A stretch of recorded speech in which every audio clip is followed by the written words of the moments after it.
আজ আমি বানাবো রথ স্পেশাল জগন্নাথ দেবের পুরী ধামের বিখ্যাত খাজা। সো হ্যালো এভরিওয়ান, আমি সুতপা নিয়ে আসলাম নতুন একটা ভিডিও। তো খাজা বানানোর জন্য আমি এখানে নিয়েছি 400 গ্রাম ময়দা আর তার ভিতরে দিয়েছি 2 চামচের মতো ঘি। ঘিয়ের পরিবর্তে কিন্তু সাদা তেল দিয়েও করা যাবে। তো ঘিটা দিলে কিন্তু খুব সুন্দর একটা টেস্ট হয় আর মুচমুচে ভাবটাও খুব সুন্দর হয়। এই খাজা বানাতে গেলে কিন্তু ময়ামটা একটু খুব ভালোভাবে দিতে হয়। তো আমি কিন্তু ঘি আর ময়দাটা খুব ভালোভাবে ময়াম দিয়ে নিয়েছি। তারপরে অল্প অল্প জল দিয়ে আমি একটা ডো বানিয়ে নিয়েছি। ডোটা কিন্তু বেশি শক্তও করিনি আবার বেশি নরমও করিনি। তো ডোটা মাখা হয়ে গেলে সাইডে 10 মিনিটের জন্য রেখে আমি এখানে শিরাটা বানিয়ে নিচ্ছি। তো আমি ময়দাটা নিয়েছিলাম 400 গ্রামের মতো আর চিনিটা নিয়েছি 350-র মতো। ময়দার থেকে একটু কম চিনি নিয়েছি। এখানে চিনির রসটাও কিন্তু বেশি গাঢ়ও হবে না আর বেশি পাতলাও হবে না, একটা চিটচিটে ভাব হবে, তখনই কিন্তু লাবিয়ে রেখে দিতে হবে। তো রসটা যাতে বেশি গাঢ় না হয়ে যায় তার জন্য কিন্তু আমি একটু লেবুর রস দিয়েছিলাম। আমার চিনির শিরাটা রেডি হয়ে গেছে। এবার একটা আমি ব্যাটার বানিয়ে নেব। তার জন্য নিয়েছিলাম 3 চামচের মতো ময়দা আর নিয়েছিলাম 1 চামচ ঘি আর 1 চামচ সাদা তেল। এখানে ময়দার পরিবর্তে কিন্তু কর্নফ্লাওয়ারটা দিলে খুবই ভালো হতো, কিন্তু আমার কাছে এই মুহূর্তে নেই, তার জন্য আমি ময়দা দিয়েছি। আমার এখানে ব্যাটারটা বানানো হয়ে গেছে। এবার ডো থেকে আমি লেচি কেটে নেব। তো আমার এখানে মোট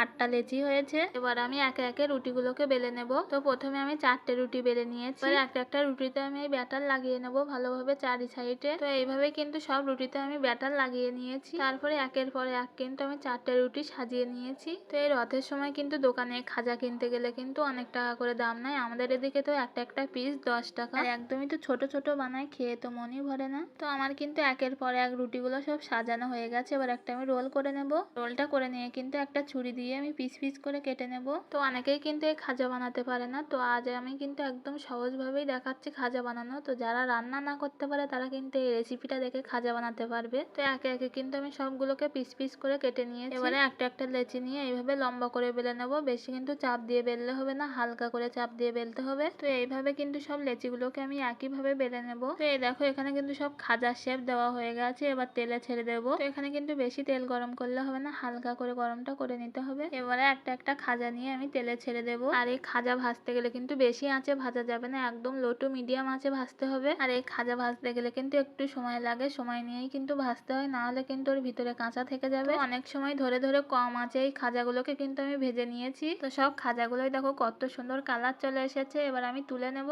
তো গরম থাকা অবস্থায় কিন্তু শিরাই দিতে হবে। তো খাজাগুলো চিনির শিরাই দিয়ে 2-3 মিনিট একটু এপিট ওপিট করে তুলে নেব। বেশি সময় কিন্তু চিনির শিরায় রাখলে কিন্তু নরম হয়ে যাবে। খাজাগুলো চিনির শিরায় দেওয়ার পরে দেখো রস খেয়ে কিন্তু একদম টইটুম্বুর হয়ে গেছে। আর রসে দেওয়ার পরে কিন্তু আরো সুন্দর লাগছে দেখতে। কি লাগছে তো দোকানের মতো দেখতে। তো দ্বিতীয়বারের জন্য কিন্তু খাজাগুলোকে আবার দিয়ে দিয়েছি কড়াই ভাজার জন্য। এগুলোও কিন্তু ভাজা হয়ে গেছে। এবার আমি তুলে নেব। নিয়েই কিন্তু রসে ডুব দেওয়ার জন্য দিয়ে দিয়েছি। তো খাজার লেয়ার গুলো কত সুন্দর বোঝা যাচ্ছে আর কত সুন্দর খুলে খুলে গেছে দেখো। আমি তো বিশ্বাসই করতে পারছি না যেগুলোকে আমি বানিয়েছি। আর খেতে তো জাস্ট অসাধারণ হয়েছিল, পুরো দোকান ফেল হয়ে যাবে। তো শুধু দেখলেই হবে, তোমরাও গিয়ে বানাও এইভাবে।